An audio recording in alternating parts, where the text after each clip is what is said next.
Le bonheur de connaître ces jeunes filles était-il donc irréalisable? Certes, ce n'eût pas été le premier de ce genre auquel j'eusse renoncé. Je n'avais qu'à me rappeler tant d'inconnus que,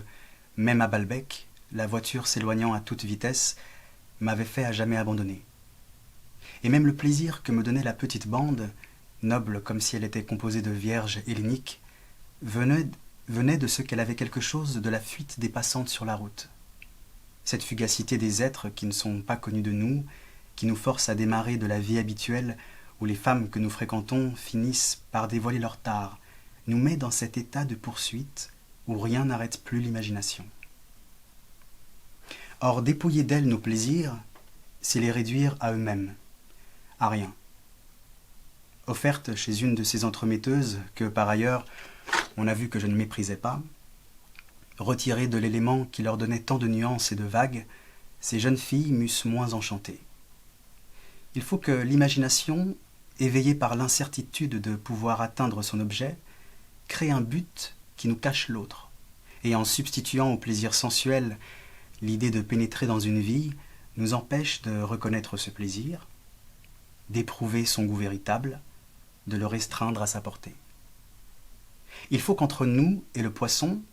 qui, si nous le voyons pour la première fois servi sur une table, ne paraîtrait pas valoir les 1000 ruses et détours nécessaires pour nous emparer de lui, s'interpose,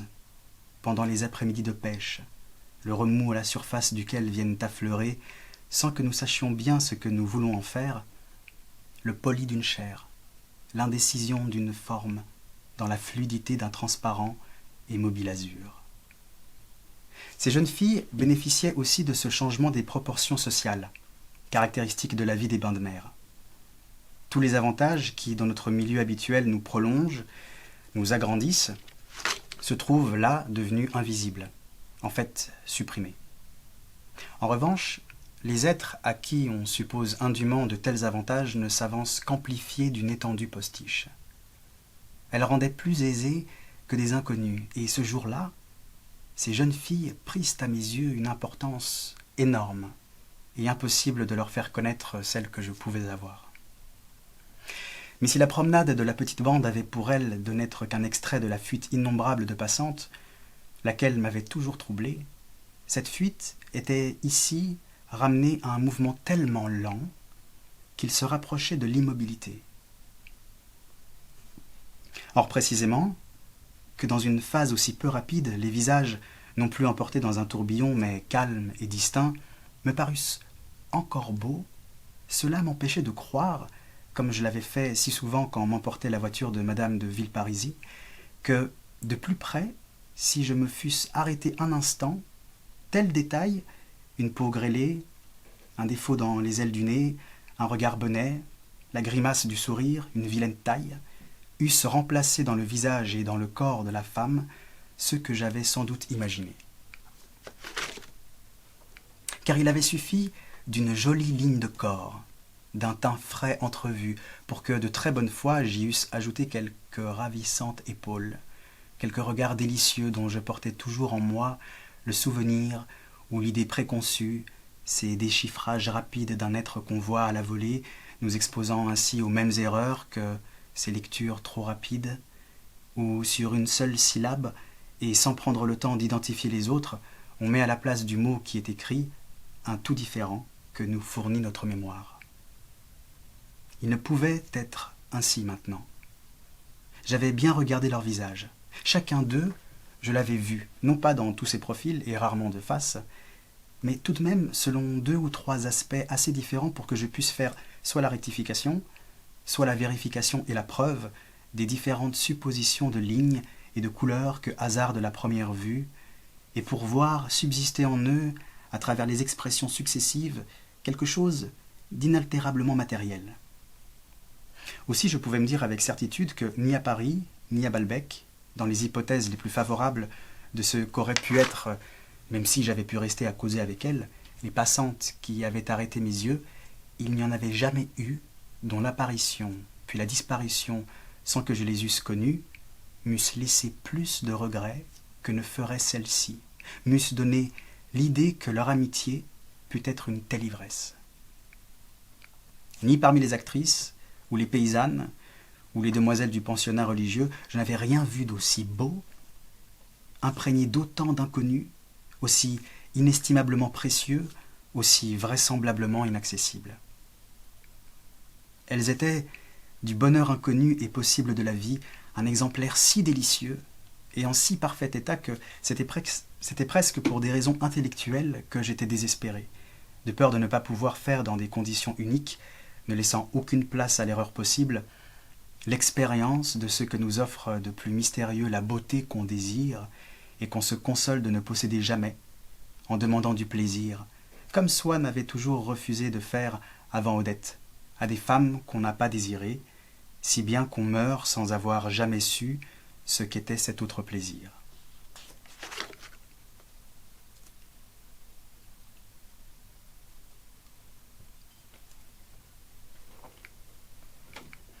Sans doute, il se pouvait qu'il ne fût pas en réalité un plaisir inconnu, que de près son mystère se dissipa, qu'il ne fût qu'une projection, qu'un mirage du désir. Mais dans ce cas, je ne pourrais m'en prendre qu'à la nécessité d'une loi de la nature, qui, si elle s'appliquait à ces jeunes filles, s'appliquerait à toutes, et non à la défectuosité de l'objet, car il était celui que j'eusse choisi entre tous, me rendant bien compte, avec une satisfaction de botaniste, qu'il n'était pas possible de trouver réunies des pièces plus rares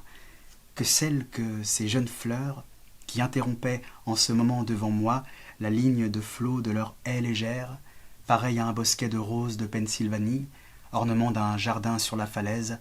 entre lesquels tient tout le trajet de l'océan parcouru par quelques steamers, si lent à glisser sur le trait horizontal et bleu qui va d'une tige à l'autre, qu'un papillon paresseux, attardé au fond de la corolle que la coque du navire a depuis longtemps dépassé, peut, pour s'envoler, en étant sûr d'arriver avant le vaisseau, attendre que rien qu'une seule parcelle azurée sépare encore la proue de celui-ci, du premier pétale de fleur vers laquelle il navigue. Je rentrai parce que je devais aller dîner à Rivebelle avec Robert et que ma grand-mère exigeait qu'avant de partir, je m'étendisse ces soirs-là pendant 1 heure sur mon lit, sieste que le médecin de Balbec m'ordonna bientôt d'étendre à tous les autres soirs. D'ailleurs, il n'y avait même pas besoin pour rentrer de quitter la digue et pénétrer dans l'hôtel par le hall, c'est-à-dire par derrière. En vertu d'une avance comparable à celle du samedi, où à Combray on déjeunait 1 heure plus tôt, maintenant avec le plein de l'été, les jours étaient devenus si longs que le soleil était encore haut dans le ciel, comme à 1 heure de goûter, quand on mettait le couvert pour dîner au grand hôtel de Balbec. Aussi, les grandes fenêtres vitrées et à coulisses restaient-elles ouvertes de plein pied avec la digue. Je n'avais qu'à enjamber un mince cadre de bois pour me trouver dans la salle à manger, que je quittais aussitôt pour prendre l'ascenseur. En passant, devant le bureau, j'adressai un sourire au directeur, et sans l'ombre de dégoût, en recueillis un dans sa figure que, depuis que j'étais à Balbec, mon attention compréhensive injectait et transformait peu à peu comme une préparation d'histoire naturelle. Ses traits m'étaient devenus courants, chargés d'un sens médiocre, mais intelligibles comme une écriture qu'on lit, et ne ressemblaient plus en rien à ces caractères bizarres, intolérables, que son visage m'avait présentés ce premier jour où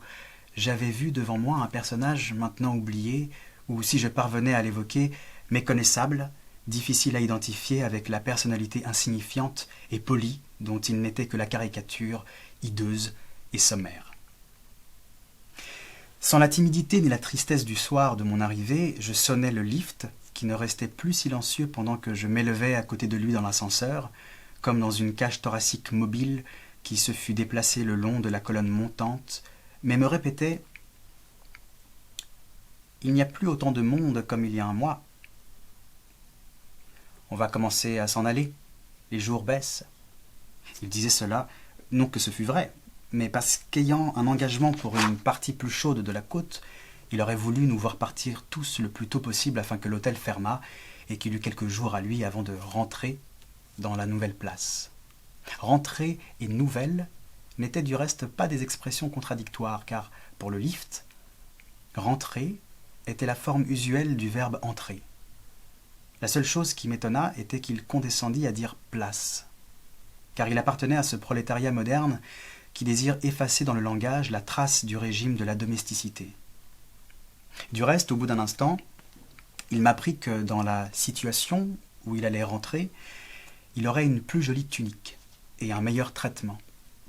Les mots livré et gage lui paraissaient désuets et inconvenants. Et comme par une contradiction absurde, le vocabulaire a malgré tout chez les patrons survécu à la conception de l'inégalité, je comprenais toujours mal ce que me disait le lift. Ainsi, la seule chose qui m'intéressa était de savoir si ma grand-mère était à l'hôtel. Or, prévenant mes questions, le lift me disait « Cette dame vient de sortir de chez vous. » J'y étais toujours pris. Je croyais que c'était ma grand-mère. Non, cette dame qui est, je crois, employée chez vous. Comme dans l'ancien langage bourgeois qui devrait bien être aboli, une cuisinière ne s'appelle pas une employée, je pensais un instant, mais il se trompe, nous ne possédons ni usine ni employé. Tout d'un coup, je me rappelais que le nom d'employé est comme le port de la moustache pour les garçons de café, une satisfaction d'amour-propre donnée aux domestiques, et que cette dame qui venait de sortir était Françoise, probablement en visite à la cafétéria,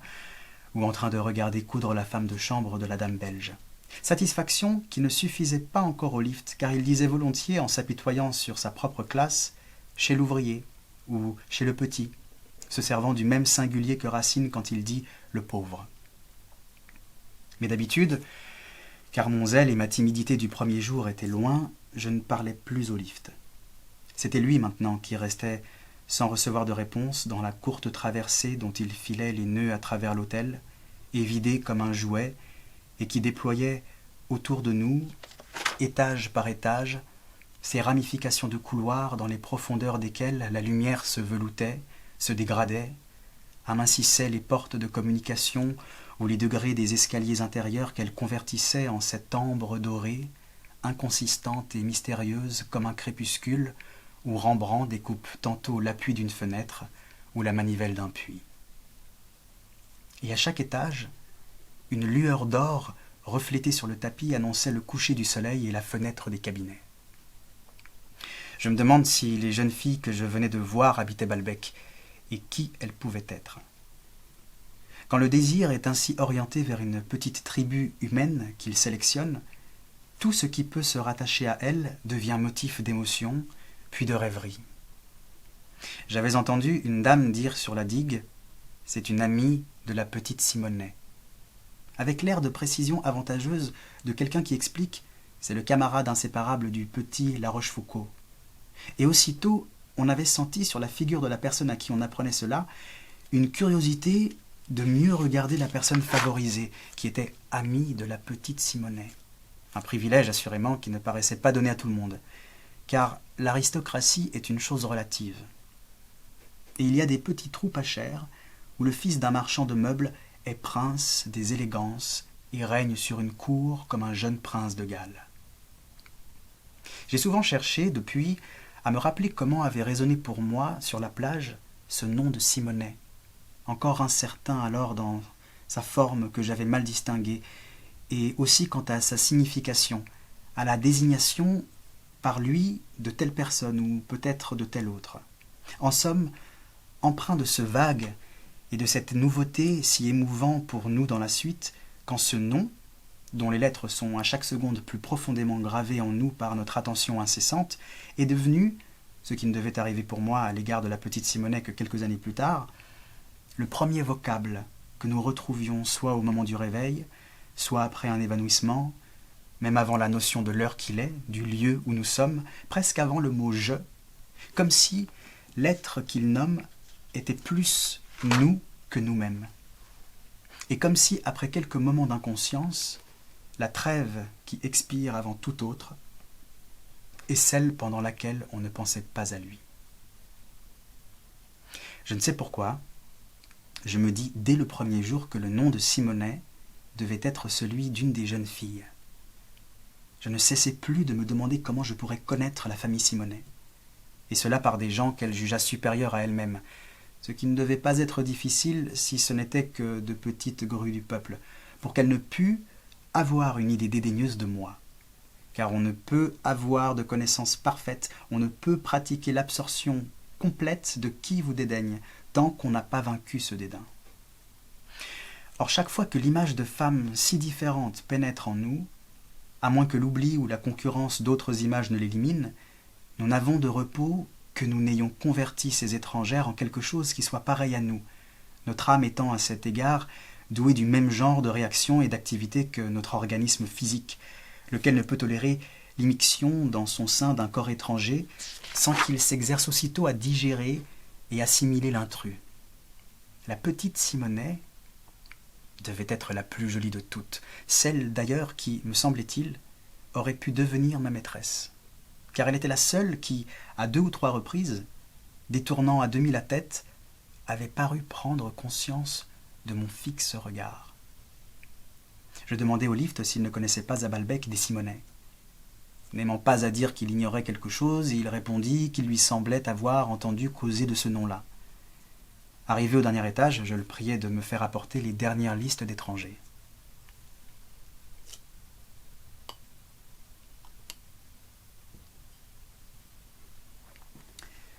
Je sortis de l'ascenseur, mais au lieu d'aller vers ma chambre,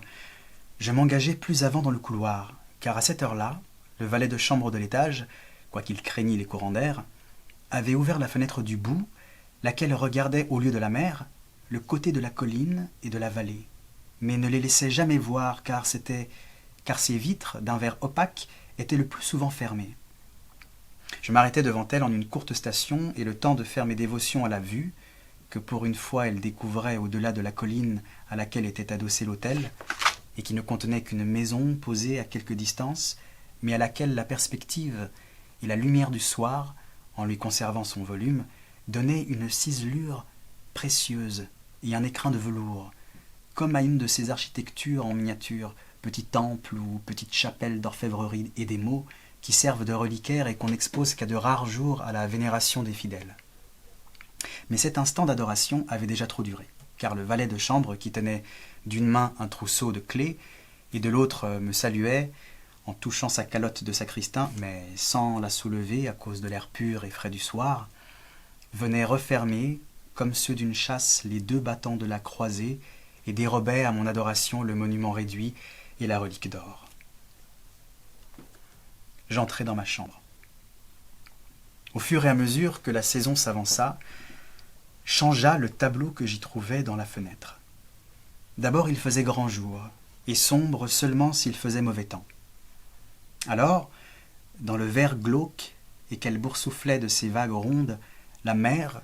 sertie entre les montants de fer de ma croisée comme dans les plombs d'un vitrail, effilochait sur toute la profonde bordure rocheuse de la baie des triangles empennés d'une immobile écume linéamentée avec la délicatesse d'une plume ou d'un duvet,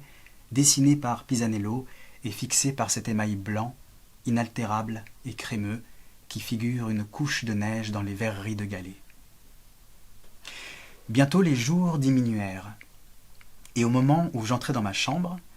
le ciel violet semblait stigmatisé par la figure raide, géométrique, passagère et fulgurante du soleil, pareille à la représentation de quelque signe miraculeux, de quelque apparition mystique,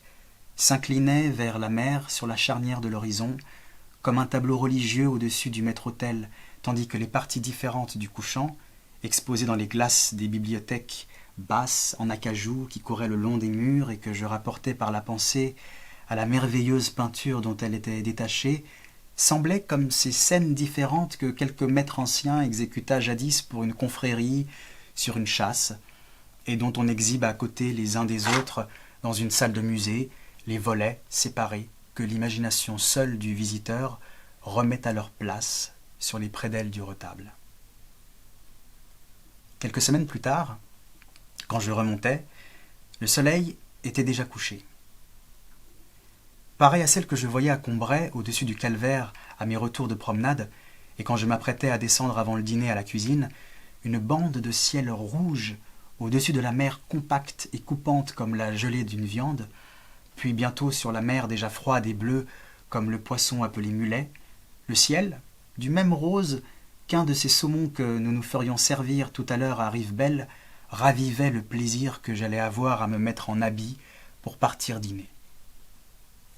Sur la mer, tout près du rivage, essayaient de s'élever, les unes par-dessus les autres à étages de plus en plus larges, des vapeurs d'un noir de suie, mais aussi d'un poli, d'une consistance d'agate, d'une pesanteur visible, si bien que les plus élevés, penchant au-dessus de la tige déformée et jusqu'en dehors du centre de gravité de celle qui les avait soutenus jusqu'ici, semblaient sur le point d'entraîner cet échafaudage, déjà à demi-hauteur du ciel, et de le précipiter dans la mer. La vue d'un vaisseau qui s'éloignait comme un voyageur de nuit me donnait cette même impression que j'avais eue en wagon, d'être affranchi des nécessités du sommeil et de la claustration dans une chambre. D'ailleurs, je ne me sentais pas emprisonné dans celle où j'étais, puisque dans 1 heure, j'allais la quitter pour monter en voiture. Je me jetai sur mon lit, et comme si j'avais été sur la couchette d'un des bateaux que je voyais assez près de moi, et que la nuit on s'étonnerait de voir se déplacer lentement dans l'obscurité, comme des cygnes assombris et silencieux mais qui ne dorment pas, j'étais de tous côtés entouré des images de la mer. Mais bien souvent, ce n'était en effet que des images. J'oubliais que, sous leurs couleurs, se creusait le triste vide de la plage, parcouru par le vent inquiet du soir, que j'avais si anxieusement ressenti à mon arrivée à Balbec. D'ailleurs, même dans ma chambre, tout occupé des jeunes filles que j'avais vues passer, je n'étais plus dans des dispositions assez calmes ni assez désintéressées pour que puissent se produire en moi des impressions vraiment profondes de beauté. L'attente du dîner à Rivebelle rendait mon humeur plus frivole encore, et ma pensée, habitant à ces moments-là la surface de mon corps que j'allais habiller pour tâcher de paraître le plus plaisant possible au regard féminin qui me dévisagerait dans le restaurant illuminé, était incapable de mettre de la profondeur derrière la couleur des choses. Et si, sous ma fenêtre, le vol inlassable et doux des martinets et des hirondelles n'avait pas monté comme un jet d'eau, comme un feu d'artifice de vie, unissant l'intervalle de ces hautes fusées par la filée immobile et blanche le long sillage horizontaux, sans le miracle charmant de ce phénomène naturel et local qui rattachait à la réalité les paysages que j'avais devant les yeux, j'aurais pu croire qu'il n'était qu'un choix, chaque jour renouvelé, de peintures qu'on montrait arbitrairement dans l'endroit où je me trouvais et sans qu'elles eussent de rapport nécessaire avec lui. Une fois, c'était une exposition d'estampes japonaises. À côté de la mince découpure de soleil rouge et rond comme la lune, un nuage jaune paraissait un lac contre lequel des glaives noirs se profilaient, ainsi que les arbres de sa rive. Une barre d'un robuste tendre, d'un rose tendre, que je n'avais jamais revu depuis ma première boîte de couleurs, s'enflait comme un fleuve sur les 2 rives duquel des bateaux semblaient attendre à sec qu'on vînt les tirer pour les mettre à flot. Et avec le regard dédaigneux, ennuyeux et frivole d'un amateur ou d'une femme parcourant entre 2 visites mondaines une galerie, je me disais « C'est curieux ce coucher de soleil, c'est différent. Mais enfin, j'en ai déjà vu d'aussi délicats, d'aussi étonnants que celui-ci. » J'avais plus de plaisir les soirs où un navire absorbé et fluidifié par l'horizon apparaissait tellement de la même couleur que lui, ainsi que dans une toile impressionniste, qu'il semblait aussi de la même matière, comme si on n'eût fait que découper son avant et les cordages dans lesquels elle s'était amincie et filigranée dans le bleu vaporeux du ciel. Et parfois, l'océan emplissait presque toute ma fenêtre. Surélevée qu'elle était par une bande de ciel, bordée en haut seulement d'une ligne qui était du même bleu que celui de la mer, mais qu'à cause de cela, je voyais être la mer encore, et ne devant sa couleur différente qu'à un effet d'éclairage. Un autre jour, la mer n'était peinte que dans la partie basse de la fenêtre dont tout le reste était rempli de tant de nuages poussés les uns contre les autres par bandes horizontales que les carreaux avaient l'air, par une préméditation ou une spécialité de l'artiste, de présenter une étude de nuages. Cependant que les différentes vitrines de la bibliothèque, montrant des nuages semblables mais dans une autre partie de l'horizon et diversement colorés par la lumière, paraissaient offrir comme la répétition, chère à certains maîtres contemporains, d'un seul et même effet, pris toujours à des heures différentes, mais qui maintenant, avec l'immobilité de l'art, pouvaient être tous vus ensemble dans une même pièce, exécutés au pastel et mis sous verre. Et parfois, sur le ciel et la mer uniformément gris, un peu de rose s'ajoutait avec un raffinement exquis, cependant qu'un petit papillon qui s'était endormi au bas de la fenêtre semblait apposer, avec ses ailes au bas de cette harmonie gris et rose, dans le goût de celle de Whistler, la signature favorite du maître de Chelsea. Le rose même disparaissait. Il n'y avait plus rien à regarder. Je me mettais debout un instant, et avant de m'étendre de nouveau, je fermais les grands rideaux. Au-dessus d'eux, je voyais de mon lit la raie de clarté qui y restait encore, s'assombrissant, s'amincissant progressivement, mais c'est sans m'attrister et sans lui donner de regret que je laissais ainsi mourir au haut des rideaux l'heure où d'habitude j'étais à table, car je savais que ce jour-ci était d'une autre sorte que les autres, plus long comme ceux du pôle que la nuit interrompt seulement quelques minutes. Je savais que la chrysalide de ce crépuscule se préparait à sortir par une radieuse métamorphose la lumière éclatante du restaurant de Rivebelle. Je me disais, il est temps. Je m'étirais sur le lit, je me levais, j'achevais ma toilette, et je trouvais du charme à ces instants inutiles, allégés de tout fardeau matériel où, tandis qu'en bas les autres dînaient, je n'employais les forces accumulées pendant l'inactivité de cette fin de journée qu'à sécher mon corps, à passer un smoking, à attacher ma cravate, à faire tous ces gestes que guidait déjà le plaisir attendu de revoir cette femme que j'avais remarquée la dernière fois à Rivebelle, qui avait paru me regarder, n'était peut-être sortie à un instant de table que dans l'espoir que je la suivrais. C'est avec joie que j'ajoutais à moi tous ces appâts pour me donner entier et dispo à une vie nouvelle, libre, sans souci, où j'appuierais mes hésitations au calme de Saint-Loup et choisirais, entre les espèces de l'histoire naturelle et les provenances de tous les pays, celles qui, composant les plats inusités, aussitôt commandés par mon ami, auraient tenté ma gourmandise ou mon imagination. Et tout à la fin, les jours vinrent où je ne pouvais plus rentrer de la digue par la salle à manger. Ses vitres n'étaient plus ouvertes, car il faisait nuit dehors. Et l'essaim des pauvres et des curieux, attirés par le flamboiement qu'ils ne pouvaient atteindre, pendait en noires grappes morfondues par la bise aux parois lumineuses et glissantes de la ruche de verre. On frappa. C'était Aimé qui avait tenu à m'apporter lui-même les dernières listes d'étrangers. Aimé, avant de se retirer, tint à me dire que Dreyfus était 1000 fois coupable. « On saura tout, me dit-il. Pas cette année, mais l'année prochaine. C'est un monsieur très lié dans l'état-major qui me l'a dit. Je lui demandais si on ne se déciderait pas à tout découvrir tout de suite avant la fin de l'année. Il a posé sa cigarette, continua Aimé, en mimant la scène et en secouant la tête et l'index, comme avait fait son client, voulant dire « Il ne faut pas être trop exigeant. »« Pas cette année, Aimé, qu'il m'a dit en me touchant l'épaule. Ce n'est pas possible, mais à Pâques, oui. » Et Aimé me frappa légèrement sur l'épaule en me disant « Vous voyez, je vous montre exactement comme il a fait. » Soit qu'il fût flatté de cette familiarité d'un grand personnage, soit pour que je puisse mieux apprécier en pleine connaissance de cause la valeur de l'argument et nos raisons d'espérer. Ce ne fut pas sans un léger choc au cœur qu'à la première page de la liste des étrangers, j'aperçus les mots « Simonet et famille ». J'avais en moi de vieilles rêveries qui dataient de mon enfance, et où toute la tendresse qui était dans mon cœur, mais qui, éprouvée par lui, ne s'en distinguait pas, m'était rapportée par un être aussi différent que possible de moi. Cet être, une fois de plus, je le fabriquais en utilisant pour cela le nom de Simonet et le souvenir de l'harmonie qui régnait entre les jeunes corps que j'avais vus se déployer sur la plage en une procession sportive, digne de l'antique et de Giotto. Je ne savais pas laquelle de ces jeunes filles était mademoiselle Simonet,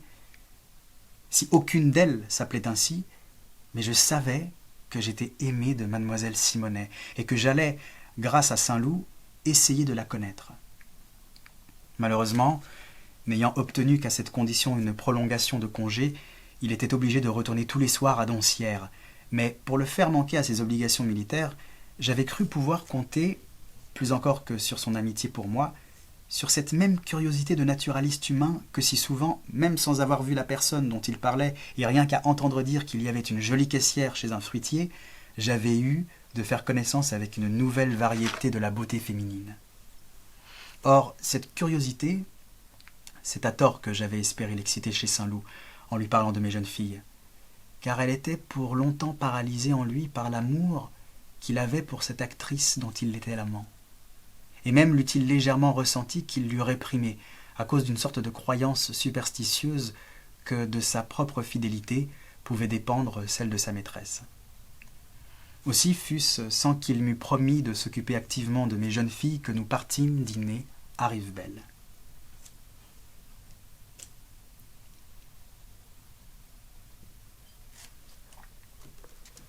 Les premiers temps, quand nous arrivions, le soleil venait de se coucher, mais il faisait encore clair. Dans le jardin du restaurant, dont les lumières n'étaient pas encore allumées, la chaleur du jour tombait, se déposait comme au fond d'un vase le long des parois duquel la gelée transparente et sombre de l'air semblait si consistante qu'un grand rosier appliqué au mur obscurci qu'il veinait de rose avait l'air de l'arborisation qu'on voit au fond d'une pierre d'onyx. Bientôt,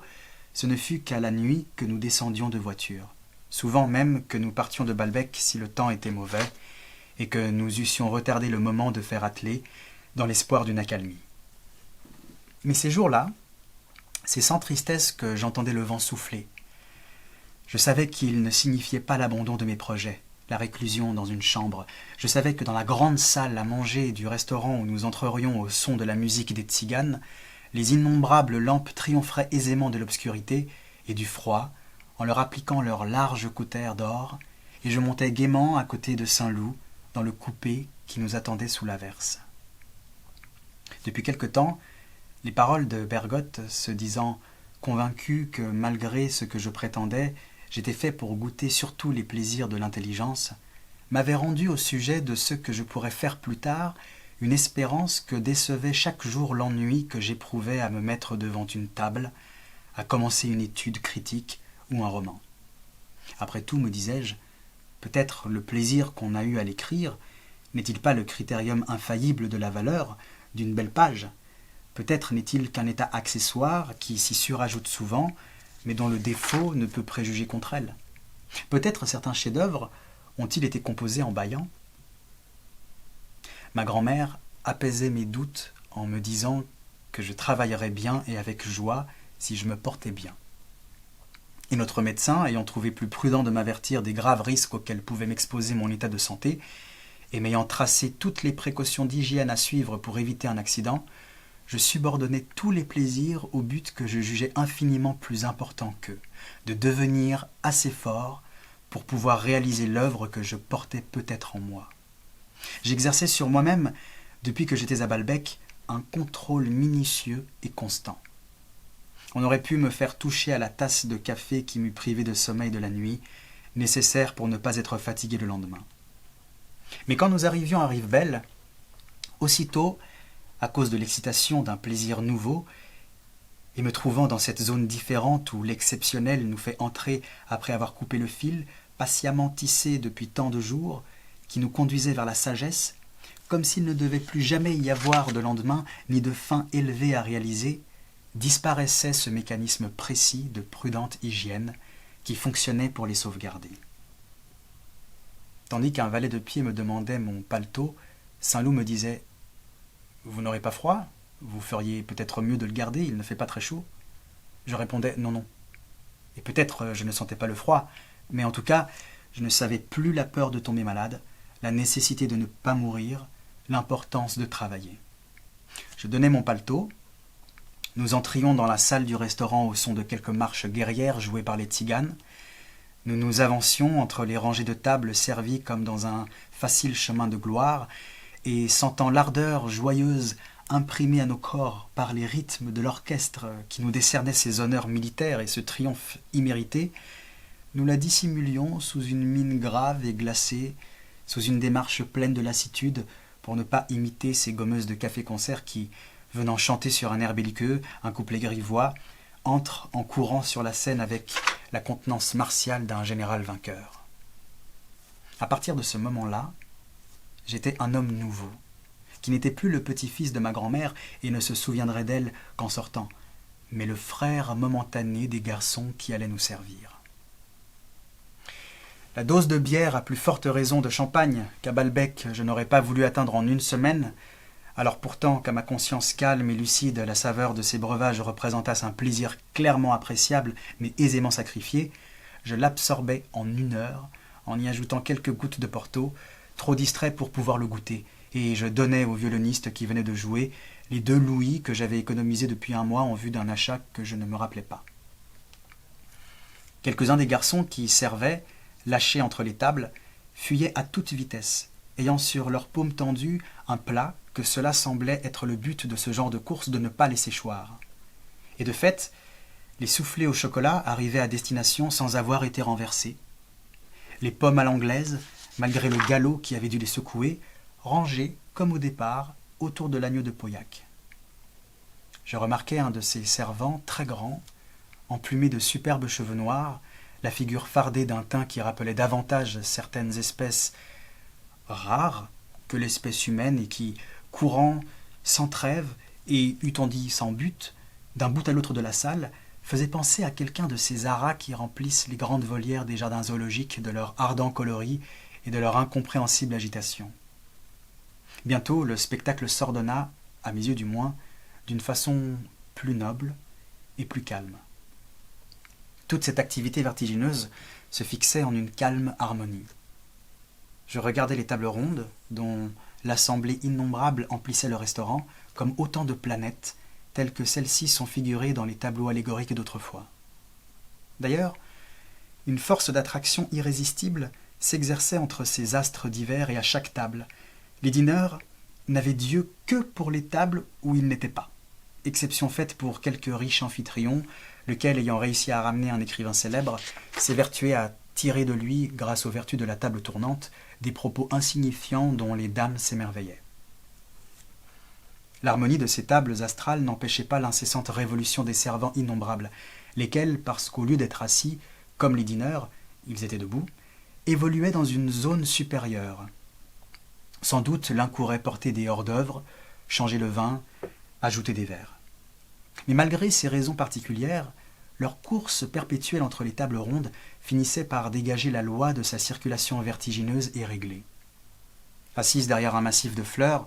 deux horribles caissières, occupées à des calculs sans fin, semblaient deux magiciennes occupées à prévoir par des calculs astrologiques les bouleversements qui pouvaient parfois se produire dans cette voûte céleste conçue selon la science du Moyen-Âge. Et je plaignais un peu tous les dîneurs parce que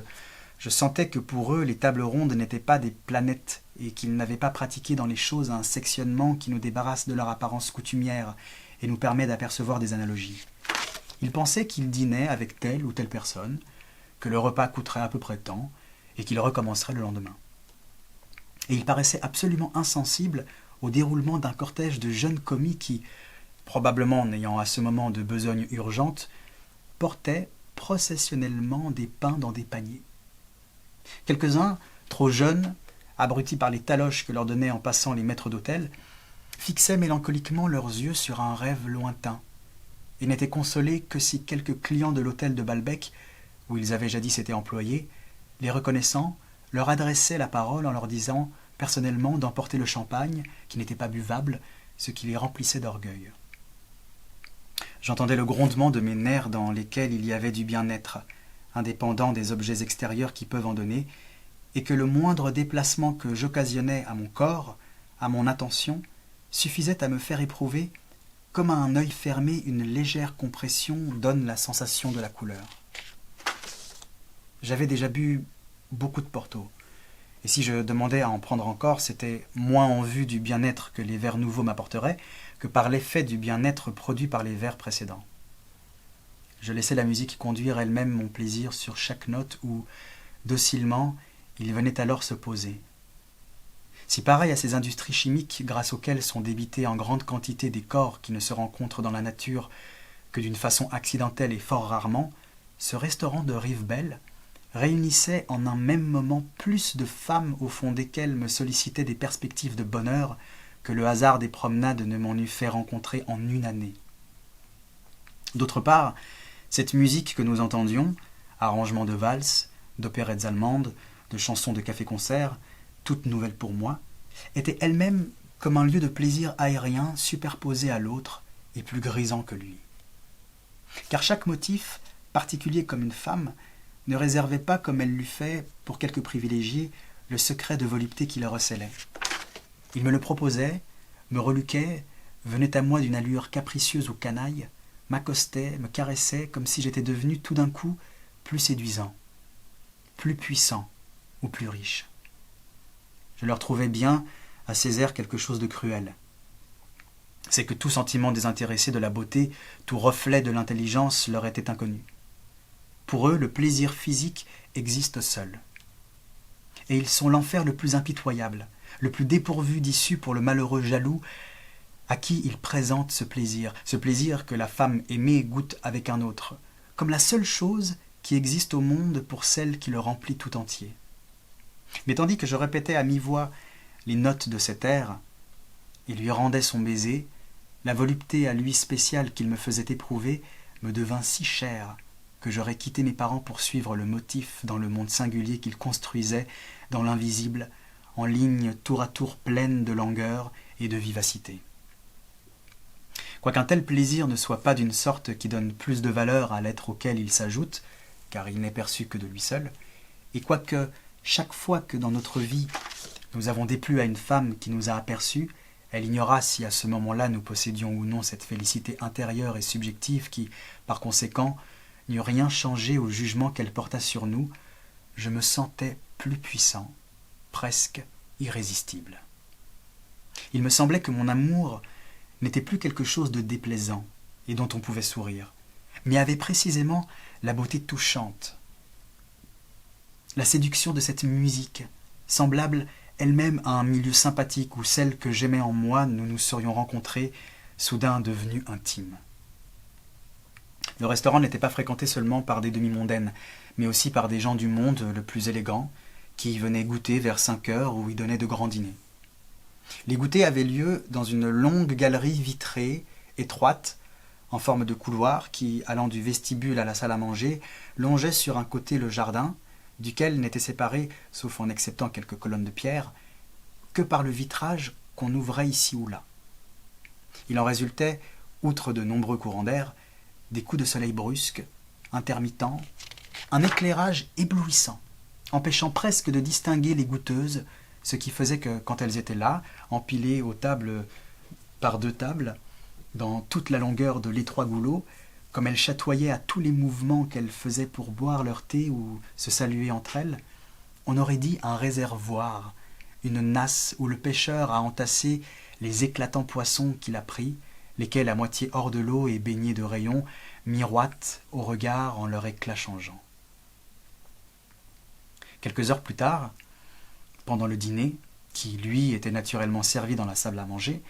on allumait les lumières, bien qu'il fît encore clair dehors, de sorte qu'on voyait devant soi, dans le jardin, à côté de pavillons éclairés par le crépuscule et qui semblaient les pâles spectres du soir,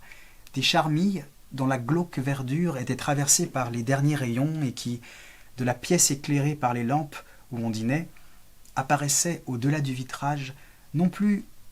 comme on aurait dit des dames qui goûtaient à la fin de l'après-midi le long du couloir bleuâtre et or, dans un filet étincelant et humide, mais comme les végétations d'un pâle et vert aquarium géant à la lumière surnaturelle. On se levait de table. Et si les convives, pendant le repas, tout en passant leur temps à regarder, à reconnaître, à se faire nommer les convives du dîner voisin, avaient été retenus dans une cohésion parfaite autour de leur propre table, la force attractive qui les faisait graviter autour de leur amphitryon d'un soir perdait sa puissance, au moment où, pour prendre le café, ils se rendaient dans ce même couloir qui avait servi au goûter. Il arrivait souvent qu'au moment du passage, tel dîner, en marche, abandonnait l'un ou plusieurs de ces groupuscules, qui, ayant subi trop fortement l'attraction du dîner rival, se détachaient un instant du leur, où ils étaient remplacés par des messieurs ou des dames qui étaient venus saluer des amis, avant de rejoindre, en disant « Il faut que je me sauve retrouver monsieur X dont je suis ce soir l'invité ». Et pendant un instant, on aurait dit 2 bouquets séparés qui auraient interchangé quelques-unes de leurs fleurs. Puis le couloir lui-même se vidait. Souvent, comme il faisait, même après dîner encore un peu jour, on n'allumait pas ce long corridor, et côtoyé par les arbres qui se penchaient au dehors, de l'autre côté du vitrage, il avait l'air d'une allée dans un jardin boisé et ténébreux. Parfois, dans l'ombre, une dîneuse s'y attardait. En le traversant pour sortir, j'y distinguai un soir, assise au milieu d'un groupe d'inconnus, la belle princesse de Luxembourg. Je me découvris sans m'arrêter, elle me reconnut, inclina la tête en souriant, Très au-dessus de ce salut, émanant de ce mouvement même, s'élevèrent mélodieusement quelques paroles à mon adresse, qui devaient être un bonsoir à peu près long, non pour que je m'arrêtasse, mais seulement pour compléter ce salut, pour en faire un salut parlé. Mais les paroles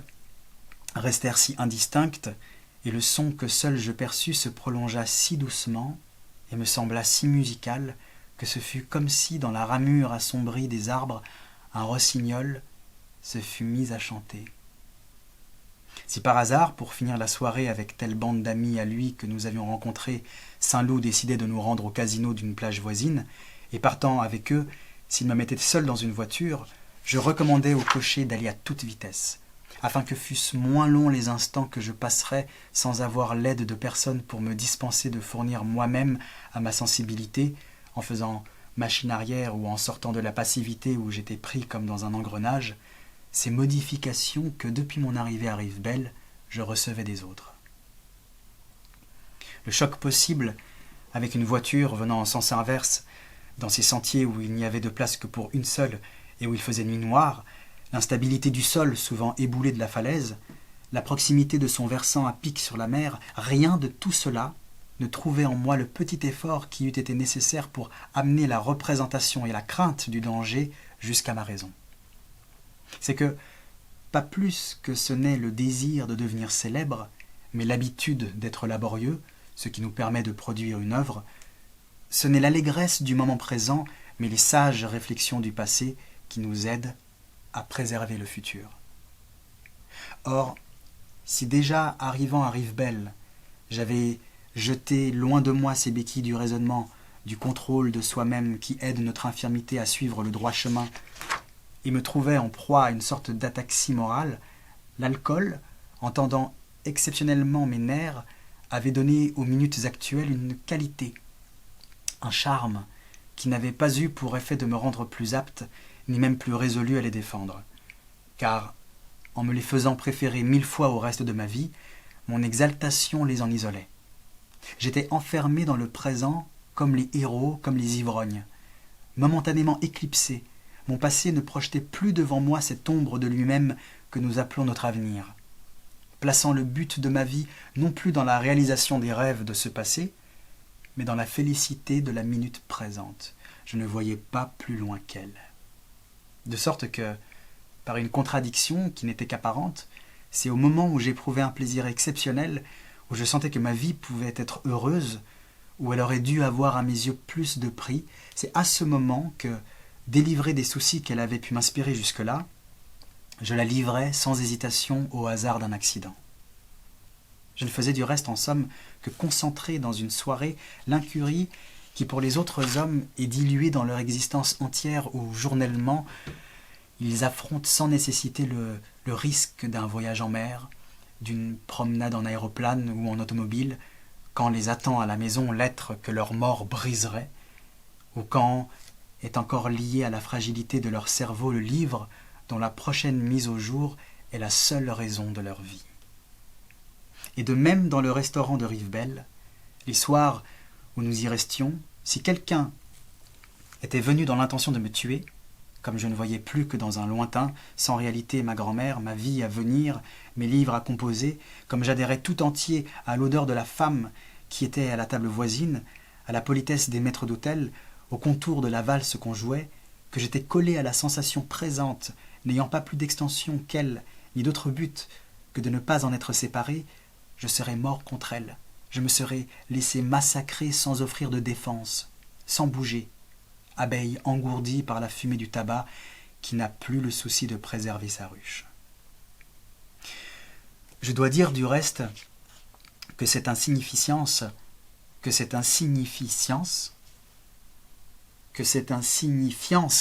où tombaient les choses les plus graves, par contraste avec la violence de mon exaltation, finissait par comprendre même mademoiselle Simonet et ses amis. L'entreprise de les connaître me semblait maintenant facile, mais indifférente, car ma sensation présente seule, grâce à son extraordinaire puissance, à la joie que provoquaient ses moindres modifications et même sa simple continuité, avait de l'importance pour moi. Tout le reste, parents, travail, plaisir, jeune fille de Balbec, ne pesait pas plus qu'un flocon d'écume dans un grand vent qui ne le laisse pas se poser n'existait plus que relativement à cette puissance intérieure. L'ivresse réalise pour quelques heures l'idéalisme subjectif, le phénoménisme pur. Tout n'était plus qu'apparence et n'existait plus en fonction de notre sublime nous-mêmes. Ce n'est pas du reste qu'un amour véritable, si nous en avons un, ne puisse subsister dans un semblable état. Mais nous sentions si bien, comme dans un milieu nouveau, que des pressions inconnues ont changé les dimensions de ce sentiment, que nous ne pouvons pas le considérer pareillement. Ce même amour, nous le retrouvons bien, mais déplacé, ne pesant plus sur nous, satisfait de la sensation que lui accorde le présent et qui nous suffit, car de ce qui n'est pas actuel, nous ne nous soucions pas. Malheureusement, le coefficient qui change ainsi les valeurs ne les change que dans cette heure d'ivresse. Les personnes qui n'avaient plus d'importance et sur lesquelles nous soufflions comme sur des bulles de savon reprendront le lendemain leur densité. Il faudra essayer de nouveau de se remettre aux travaux qui ne signifiaient plus rien. Chose plus grave encore, cette mathématique du lendemain, la même que celle d'hier et avec les problèmes de laquelle nous nous retrouverons inexorablement aux prises, c'est celle qui nous régit même pendant ces heures-là, sauf pour nous-mêmes. S'il se trouve près de nous une femme vertueuse ou hostile, cette chose si difficile la veille, à savoir que nous arrivions à lui plaire, nous semble maintenant 1 million de fois plus aisée sans l'être devenue en rien, car ce n'est qu'à nos propres yeux, à nos propres yeux intérieurs que nous avons changé. Et elle est aussi mécontente à l'instant même que nous nous soyons permis une familiarité, que nous le saurons le lendemain, d'avoir donné 100 francs au chasseur, et pour la même raison qui, pour nous, a été seulement retardée, l'absence d'ivresse.